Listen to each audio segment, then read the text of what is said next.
Hello दोस्तों, नमस्कार। मैं विपुल यादव, द मंथन एजुकेशन हब में आपका स्वागत करता हूं।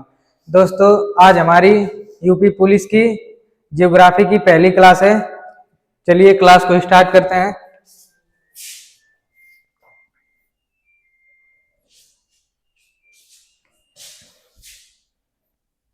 दोस्तों, पहले हम देख लेंगे भूगोल।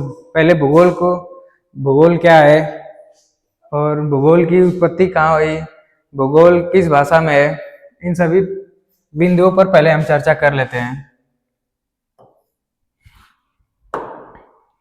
भूगोल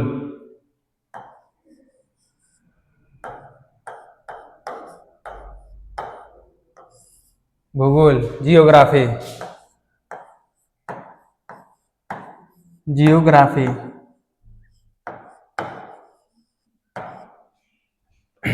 अगर जियोग्राफी को आप दो शब्दों में तोड़ेंगे तो ये हो जाएगा जियो और ग्राफी। जियो वो वाला जियो मत समझ लीजिएगा, जियो किसी जियो कई ठो होते हैं। जियोग्राफी जियोग्राफी जियो जियो का अर्थ होता है अर्थ अर्थ यानी कि पृथ्वी। जियो का अर्थ पृथ्वी और ग्राफी का अर्थ होता है वर्णन करना या अध्ययन करना। ग्राफी का अर्थ होता है वर्णन करना या अध्ययन करना। ठीक है दोस्तों। और जियोग्राफी जियोग्राफी यूनानी भाषा, यूनानी में ग्रीक भाषा का शब्द है। ग्रीक भाषा से जियोग्राफी शब्द की उत्पत्ति हुई है। जियोग्राफी ये ग्रीक भाषा से इसकी उत्पत्ति हुई है। ग्रीक भाषा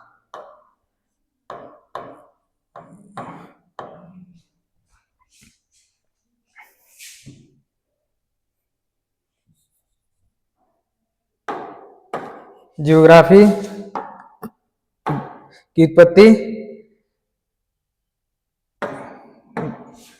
ग्रीक भाषा से हुई है।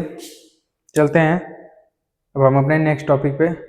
आज हम पढ़ेंगे, आज हमारा भारतीय भूगोल, इंडियन जियोग्राफी से उत्तर प्रदेश कांस्टेबल की परीक्षा में सबसे ज्यादा प्रश्न पूछे जाते हैं, लगभग 5 से 7 प्रश्न। इसलिए Indian geography UP police geography के सेगमेंट से अति महत्वपूर्ण पार्ट है। तो इसका पहला पार्ट हम देखेंगे भारतीय भूगोल का। भारतीय भूगोल, इंडियन जियोग्राफी, भारतीय भूगोल, इंडियन जियोग्राफी,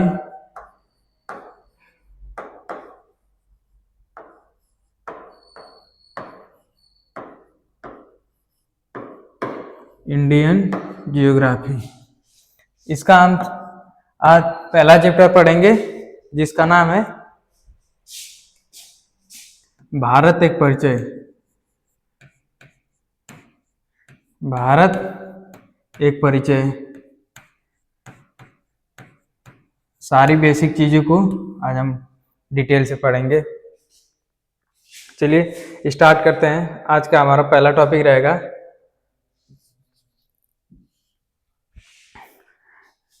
भारत। भारत पृथ्वी में कहाँ स्थित है, किस महाद्वीप में स्थित है, किस गोलार्ध में स्थित है, इन सभी बिंदुओं को आज हम देखेंगे। तो पहले देख लेते हैं भारत की स्थिति। भारत की स्थिति भारत की स्थिति भारत की स्थिति भारत की स्थिति पृथ्वी पर भारत की स्थिति कहाँ है। तो एक पृथ्वी का मैप बना लेते हैं। एक डायग्राम आप ले लीजिए।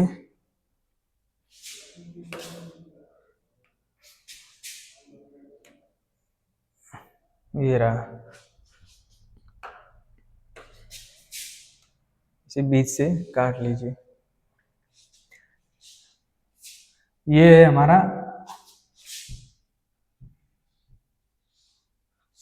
ये 0 डिग्री, ये 0 डिग्री।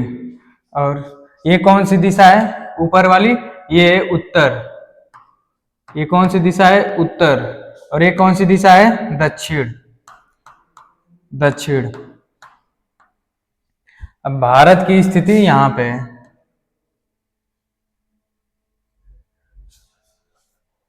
भारत की स्थिति यहाँ पे है, तो भारत किस गोलार्ध में हो जाएगा अक्षांश की दृष्टि से? ये 0 डिग्री अक्षांश है। भारत की स्थिति किस गोलार्ध में हो जाएगी अक्षांश के बेस पे? बताइए। देख लेते हैं अक्षांश के आधार पर। अक्षांश, अक्षांश के आधार पर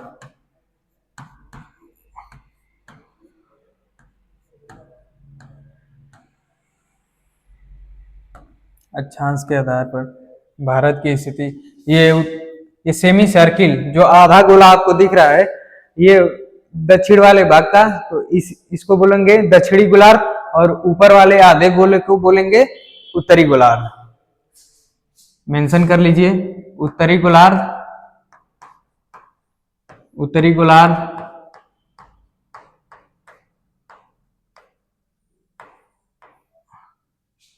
और ये दक्षिणी गोलार्ध, दक्षिणी गोलार्ध।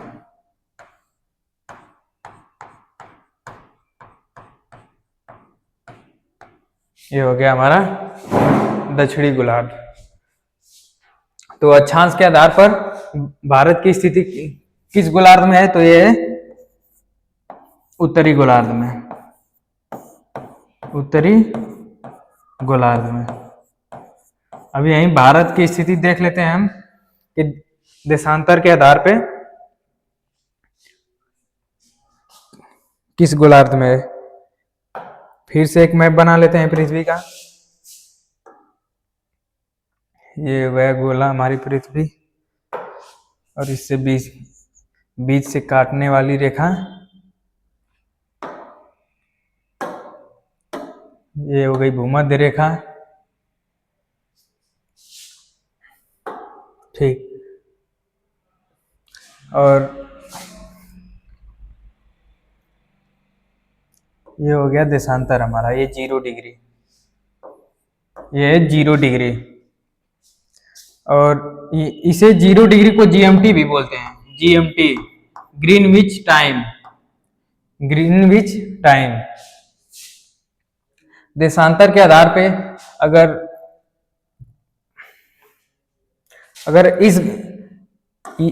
इधर का सेमी सर्किल और इधर का सेमी सर्किल, ये दिशा हो जाएगी हमारी वेस्ट और ये हो जाएगी ईस्ट, तब क्या?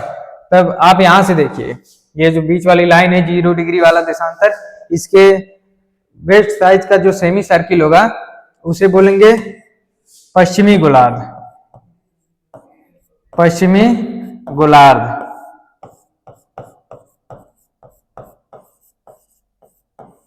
और जो पूर्व की ओर होगा उसे बोलेंगे पूर्वी गोलार्ध, पूर्वी गोलार्ध, पूर्वी गोलार्ध।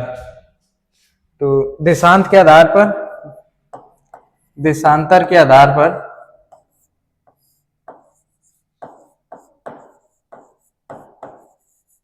देशांतर के आधार पर भारत की स्थिति ग्लोब पर पूर्वी गोलार्ध, ये है ना, देखिए यहीं पे भारत है, पूर्वी गोलार्ध। हमने देशांतर और अक्षांश दोनों के आधार पर देख लिया। अक्षांश के आधार पे ये उत्तरी गोलार्ध में है और देशांतर के आधार पे पश्चिमी गोलार्ध में है।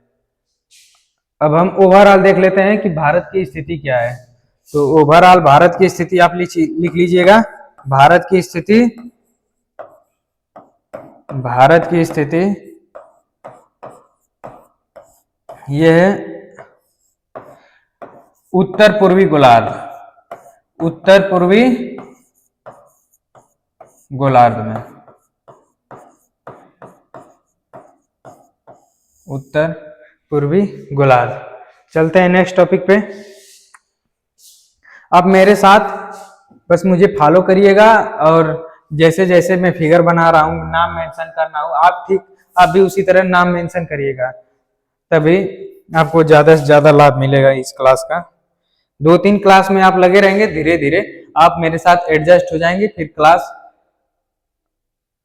आराम से रन करने लगेगी, आपको सब कुछ समझ में आने लगेगा। लेकिन 2-3 दिन आपको थोड़ा सा, जब तक आप भूगोल का बेसिक सीख नहीं जाते हैं, थोड़ा आपको एडजस्ट करना ही पड़ेगा। अब आते हैं इसका, अब भारत का हमने देख लिया कि भारत की ग्लोब में स्थिति क्या है। अब भारत किस महाद्वीप में स्थित है, तो पृथ्वी पर 7 महाद्वीप हैं। पृथ्वी पर 7 महाद्वीप, और 7 महाद्वीपों में से सबसे बड़ा महाद्वीप है एशिया, और एशिया में भारत स्थित है, और एशिया में भारत स्थित है।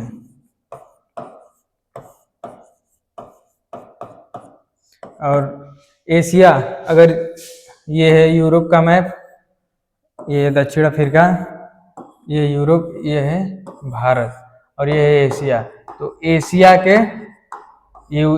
का ये ऊपर वाला भाग है उत्तर वाला, और ये नीचे दक्षिण वाला है। तो इसी कारण भारत को दक्षिण एशिया का भी देश बोला जाता है। तो भारत कहाँ है? दक्षिण एशिया में। इसकी अवस्थिति पूछ देगा, तो दक्षिण एशिया, दक्षिण एशिया। चलते हैं नेक्स्ट टॉपिक पे। भारत एशिया में कहाँ है? तो भारत दक्षिण एशिया में अवस्थित है। भारत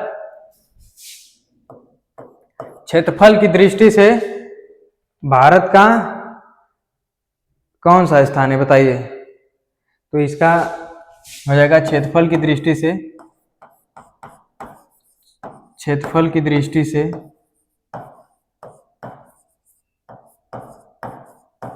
क्षेत्रफल की दृष्टि से भारत का 7वां स्थान है।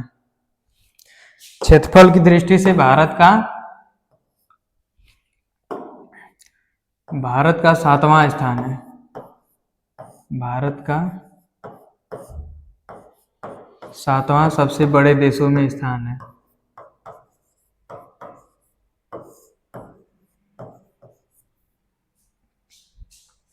तो पहले पे कौन है ये भी देख लेते हैं। तो पहले पे है रूस, दूसरे नंबर पे है कनाडा, तीसरे नंबर पे है चीन, चौथे नंबर पे है अमेरिका,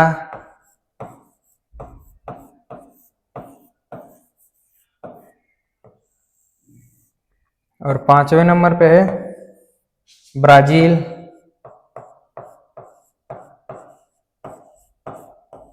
और 6ठे नंबर पे है ऑस्ट्रेलिया,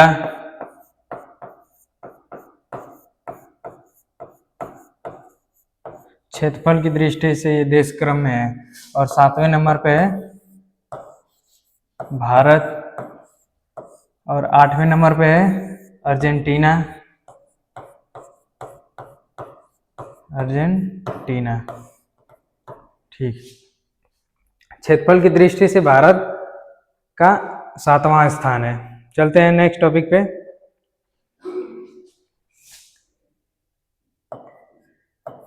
भारत का आकार कैसा है? भारत का आकार, भारत का आकार, भारत का आकार, भारत का आकार कैसा है? तो पहले हम भारत का मैप बनाएंगे। पहले हम भारत का मैप बनाएंगे।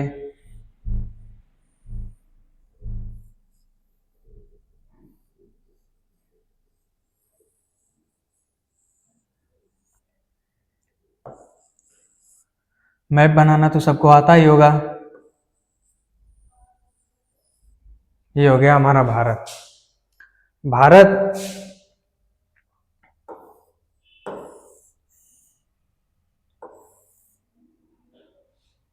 भारत का आकार चतुष्कोणीय है, देख लीजिए। और ऐसे भी भारत का आकार बताएंगे, और हम जब भारत का विस्तार पढ़ेंगे, भारत कितने अक्षांश पे है और कितने देशांतर पे है, तो उस समय हम ये भी देख लेंगे कि भारत का चतुष्कोणीय आकार होने का कारण क्या है। फिलहाल आप ऐसे ही समझिए। इसके बाद वाले टॉपिक में हम जब आपको अक्षांशीय और देशांतरी विस्तार पढ़ाएंगे, उसमें हम आपको बताएंगे कि इसका रीजन क्या है, भारत का आकार क्यों समचतुष्कोणीय है। तो यहाँ पे आप लिखेंगे यहाँ पे समचतुष्कोणीय।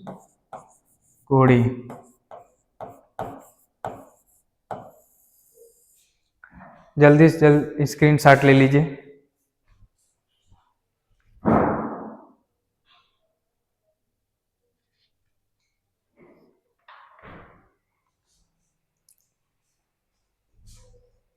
चलते हैं अगले टॉपिक पे। भारत की दिशाएं देख लेते हैं।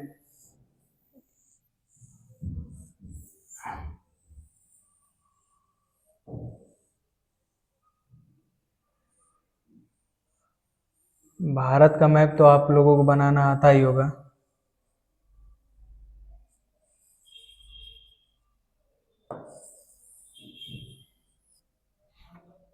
ठीक है, ठीक है, देखिए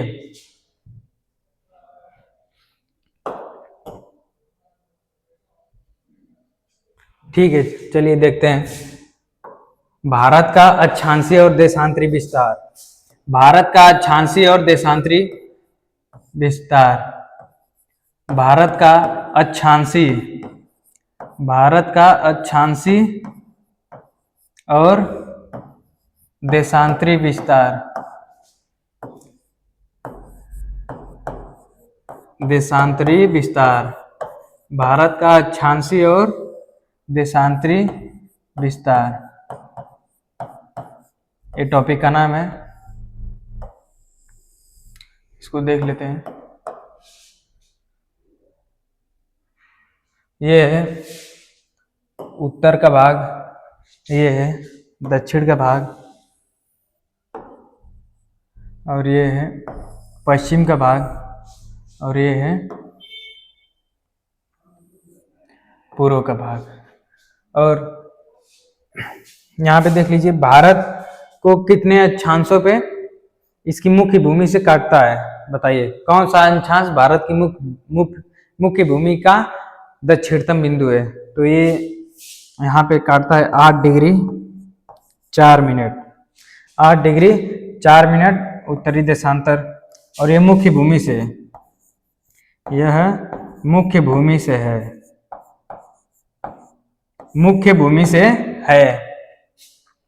और ये कहाँ है, ये है तमिलनाडु, तमिलनाडु।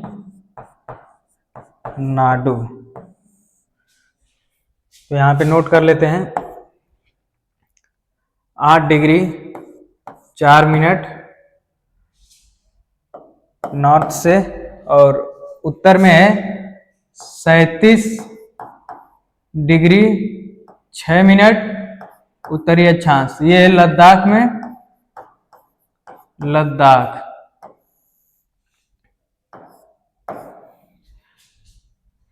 और लद्दाख में इस पॉइंट का नाम है इंदिरा काल, इंदिरा काल। और यहाँ पे तमिलनाडु में इसका नाम है कन्याकुमारी, कन्याकुमारी,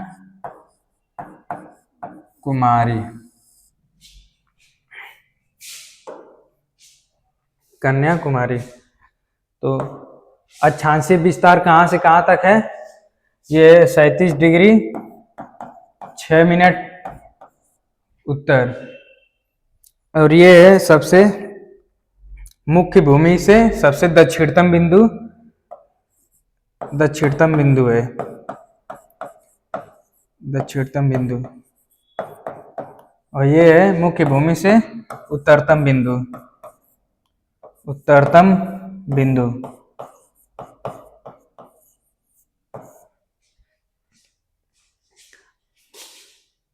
नेक्स्ट देखते हैं ये अक्षांशीय विस्तार हो गया। अब यहीं पे देख लेते हैं देशांतरी विस्तार। तो ये है 68 डिग्री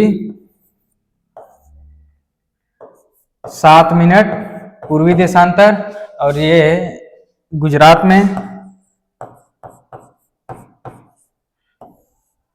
और पूर्व में है 97 डिग्री 25 मिनट पूर्वी देशांतर, अरुणाचल प्रदेश, अरुणाचल प्रदेश, अरुणाचल प्रदेश।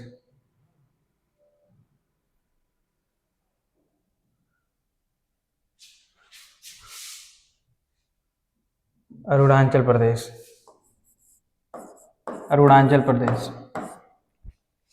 तो यहाँ पे इसे भी नोट कर लेते हैं। देशांतरी विस्तार, देशांतरी विस्तार है 68 डिग्री 7 मिनट पूर्व से 97 डिग्री 25 मिनट पूर्वी देशांतर तक।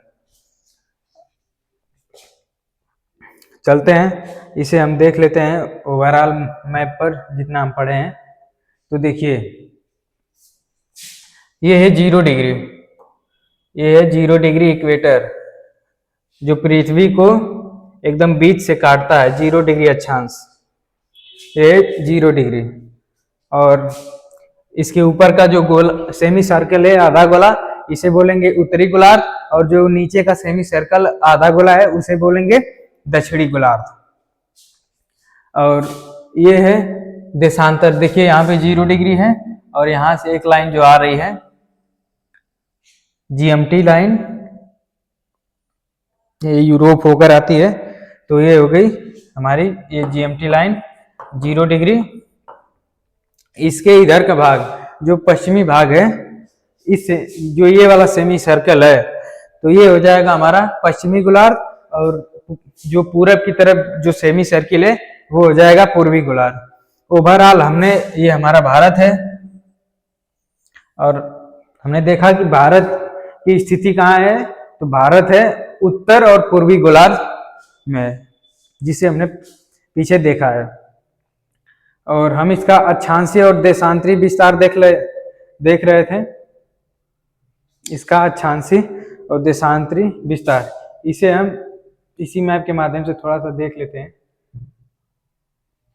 ये रहा, ये कितने अक्षांश पे, ये कौन सी अक्षांश वाली लाइन जा रही है और ये कौन सी अक्षांश वाली लाइन जा रही है, और द्वीप समूह से कौन सा अक्षांश जा रहा है। ये तो मुख्य भूमि से हो गया, अभी द्वीप समूह से हम देखेंगे आगे, और कौन सा अक्षांश यहाँ से गुजरात से जा रहा है और देशांतर, और ये देशांतर जो जा रहा है अरुणाचल प्रदेश से।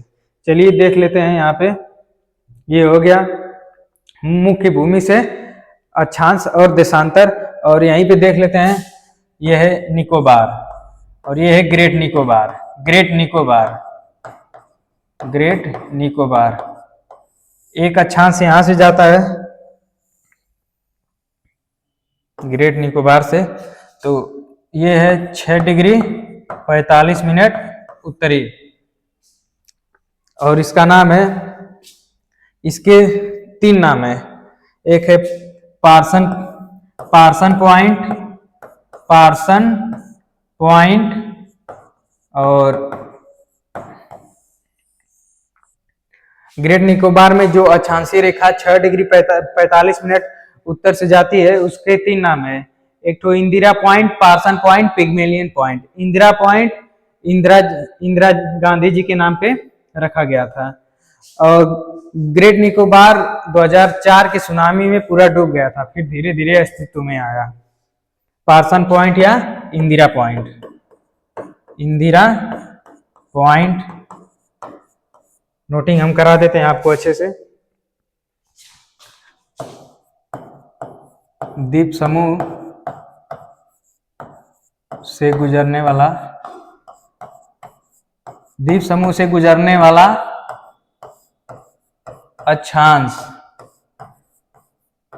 द्वीप समूह से गुजरने वाला अक्षांश, ये कहां से गुजरता है, तो ये देख लीजिए ग्रेट निकोबार, ये है ग्रेट निकोबार,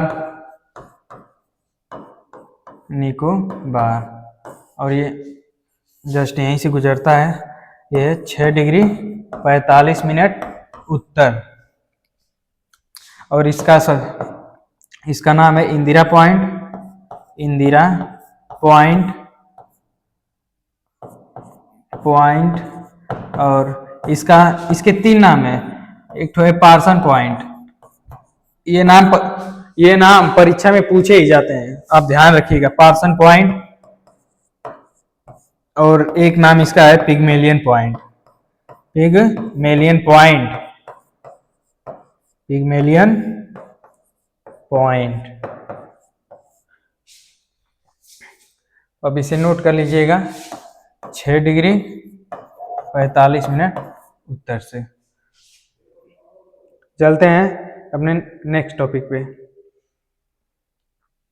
अब हम देखेंगे भारत में कौन सी जलवायु है।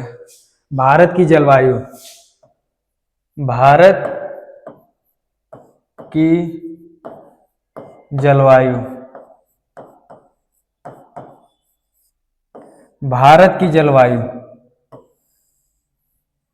भारत की जलवायु को पता करने से पहले हम कुछ बेसिक चीजों को देख लेते हैं। जैसे ये हमारी पृथ्वी है,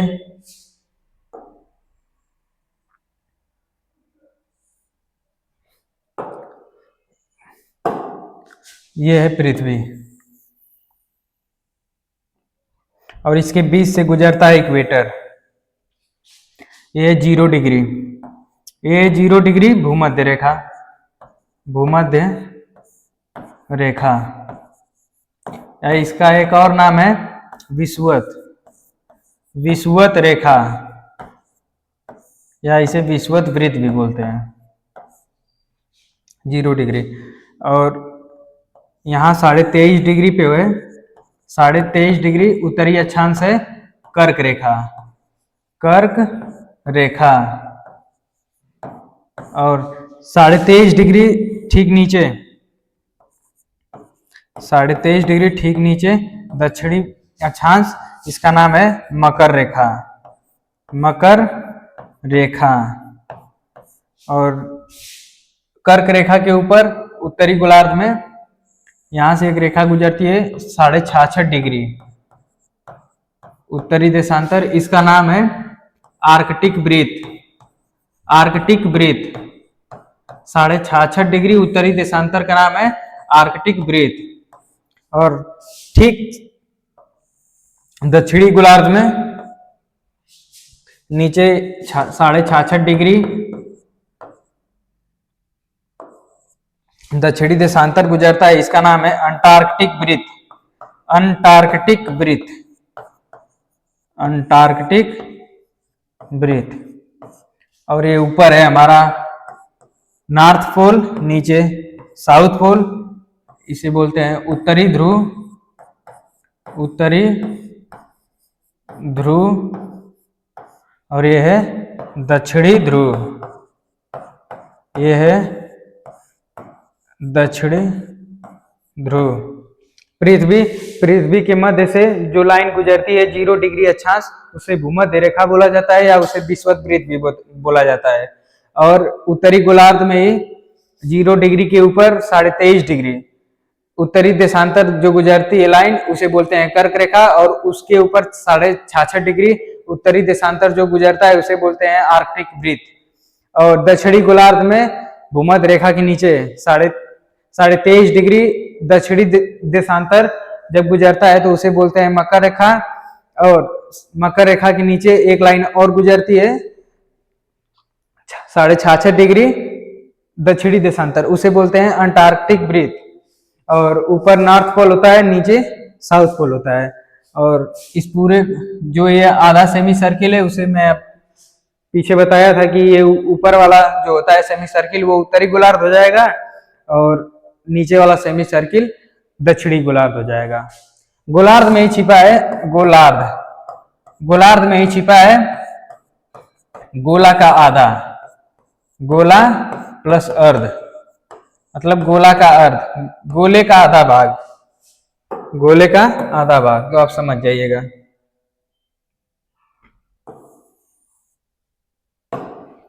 ठीक है, अब देख लेते हैं भारत की जलवायु क्यों विशिष्ट है। तो जो 23.5 डिग्री से और नॉर्थ से और 23.5 डिग्री साउथ में, इसके बीच जो इस जलवायु और तापमान के आधार पर जो कटिबंध बनता है उसे बोलते हैं उष्ण कटिबंध।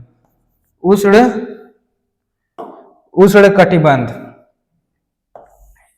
इन दोनों गोलार्धों में 23.5 डिग्री नॉर्थ से 23.5 डिग्री साउथ तक, इसके बीच में जो बनता है इसे बोलते हैं उष्ण कटिबंध। उष्ण कटिबंध, उष्ण कटिबंध। और इसके ऊपर जो बनता है 23.5 डिग्री उत्तरी देशांतर और 66.5 डिग्री उत्तरी देशांतर के बीच जो तापीय और जलवायु के आधार पर जो कटिबंध बनता है उसे कहते हैं उपोष्ण कटिबंध। उपोष्ण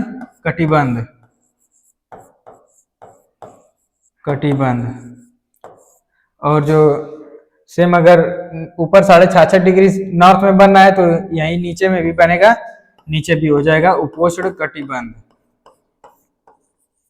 उपोष्ण कटिबंध। और ऊपर होता है ये शीत कटिबंध। शीत। अब हम यहाँ पे देखते हैं भारत की अवस्थिति क्या थी। भारत की अवस्थिति थी यहाँ पे उत्तर पूर्वी गोलार्ध में, और कर्क रेखा भारत के बीचों बीच से होकर गुजरती है। तो आधा भारत तो कर्क रेखा के नीचे है और आधा भारत कर्क रेखा के ऊपर है। पूरा प्रायद्वीप भारत ये नीचे वाला है जो भाग, इसे पेंसुला बोलते हैं, इंडियन पेंसुला, प्रायद्वीप भारत, और इसके ऊपर वाला भारत ये तो है 66.5 डिग्री में। तो इसे ध्यान रखिएगा, नेक्स्ट फिगर वही बनाएंगे और उसके माध्यम से देखेंगे भारत की जलवायु क्या है। तो एक बार भारत का मैप और बना लेते हैं।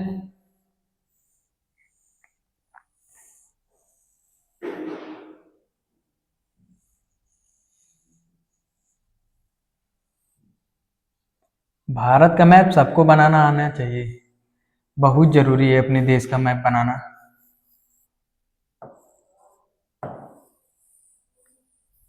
ये भारत, और ग्लोब पे हमने बताया था कि कर्क रेखा भारत के बीचों बीच से होकर गुजर रही है, तो यहां से कर्क रेखा बीचों बीच से होकर गुजार देंगे। ये रही 0 डिग्री कर्क रेखा। ध्यान से जब आप इस चीज को समझ लेंगे तो आप जिंदगी में कभी नहीं भारत की जलवायु भूलेंगे, क्योंकि हम आपको पूरा डिटेल के साथ भारत की जलवायु क्यों ऐसी है हम आपको डिटेल से समझाएंगे। देखिए, ये हो गई भारत के बीचों बीच से गुजर रही है कर्क रेखा। तो यहाँ पे हमने बताया था कि जो 23.5 डिग्री उत्तरी अक्षांश से और 23.5 डिग्री दक्षिणी अक्षांश के बीच जो कटिबंध बनता है वो उष्ण कटिबंधीय जलवायु यहाँ पे पाई जाती है। तो यहाँ पे कौन सा हो जाएगा भाग, ये हो जाएगा जो नीचे वाला भाग है, ये हो जाएगा उष्ण कटिबंधीय जलवायु। और ये ऊपर वाला हमने बताया था आपको कि 23.5 डिग्री उत्तरी देशांतर और 66.5 डिग्री उत्तरी देशांतर के बीच में उपोष्ण कटिबंध बनता है, उपोष्ण कटिबंध। तो और भारत का आधा वाला भाग तो 66.5 डिग्री उत्तरी देशांतर और 23.5 डिग्री उत्तरी अक्षांश के बीच में, देखिए आधा भाग, तो ये हो जाएगा उपोष्ण कटिबंध। ये हो जाएगा उपोष्ण कटिबंध, उपोष्ण कटिबंध,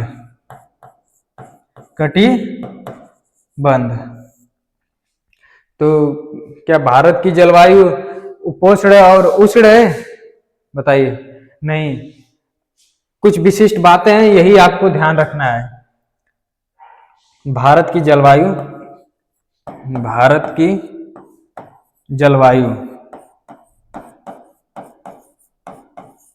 ये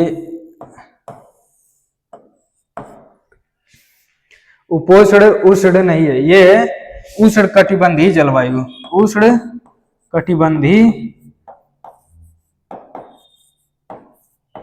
जलवायु, उष्ण कटिबंधीय जलवायु। भारत की जलवायु उष्णकटिबंधीय जलवायु है। आप बोलेंगे कि आप तो मैप बनाकर बताए हैं कि आधा भारत जो पेनिनसुला भारत है वो नीचे का उष्णकटिबंध है और ऊपर का उपोष्ण कटिबंध है। तो ये उष्णकटिबंधीय जलवायु क्यों हुआ है? तो इसके लिए भारत की जलवायु में कुछ विशिष्ट बातें हैं। वो है कि भारत की जलवायु को विशिष्ट बनाता है उत्तर में अवस्थित हिमालय। ये रहा हिमालय, क्योंकि इधर से उत्तर से साइबेरियन पवनें भारत में नहीं आ पाती हैं। उसका कारण क्या है कि हिमालय उन पवनों को रोक देता है, जिसके कारण वो पवनें भारत में इंटर नहीं कर पाती हैं। नहीं तो भारत में भी ये पूरा शीत प्रदेश होता, एकदम उत्तर भारत जो उत्तर प्रदेश है, हिमाचल प्रदेश है और बिहार का कुछ भाग है, ये सब बर्फ से डूबे रहते हैं हमेशा ही। तो साइबेरियन पवनों को हिमालय ढाल की तरह काम करता है और उन्हें रोक देता है। तो भारत की मानसूनी पवनें जब जाते हैं उत्तर की ओर तो हिमालय से टकराकर वर्षा कराती हैं। इसलिए भारत की जलवायु एक विशिष्ट जलवायु है जो है उष्णकटिबंधीय जलवायु। ये आप याद रखिएगा। और ठीक है, भारत का क्षेत्रफल देख लेते हैं। भारत का क्षेत्रफल, भारत का क्षेत्रफल, भारत का क्षेत्रफल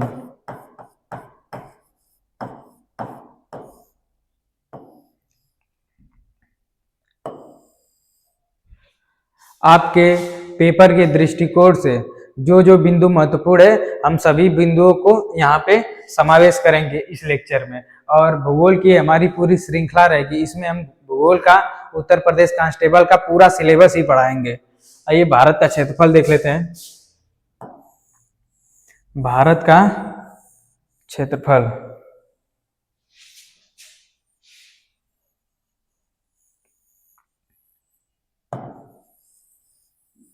भारत का क्षेत्रफल, भारत का क्षेत्रफल है 32,83,263 किलोमीटर स्क्वायर। और भारत उत्तर से दक्षिण तक इसकी लंबाई है 3,214 किलोमीटर स्क्वायर। और पूर्व से पश्चिम तक इसकी लंबाई है 2,933 किलोमीटर स्क्वायर। तो ये भी लिख लेते हैं हम। उत्तर से दक्षिण लंबाई, दक्षिण की लंबाई, उत्तर से दक्षिण की लंबाई कितनी है? तो उत्तर से दक्षिण की लंबाई है 3,214 किलोमीटर स्क्वायर। और पश्चिम से पूर्व की लंबाई कितनी है? पश्चिम से पूर्व की लंबाई, पश्चिम से पूर्व की लंबाई है 2,933 किलोमीटर स्क्वायर। ठीक है दोस्तों, तो आज तक हम अपना टॉपिक यहीं तक रखते हैं। मिलते हैं नेक्स्ट सेशन में। और आप एटलस ले लीजिएगा, कुछ जरूरी इक्विपमेंट है भूगोल को पढ़ने के लिए। आप एटलस ले लीजिएगा और बार बार एटलस को देखिएगा, जो हम आपको यहाँ पे लोकेशन बता रहे हैं उनको। ठीक है, तो मिलते हैं नेक्स्ट क्लास में। ये आपको टेलीग्राम के माध्यम से नोट्स भेज दिए जाएंगे, हैंड नोट्स भी रहेंगे और ये पूरी स्लाइड का PDF के रूप में हम बना के आपको टेलीग्राम पे भेज देंगे। ठीक है दोस्तों, तो मिलते हैं नेक्स्ट सेशन में। तब तक के लिए जय हिंद।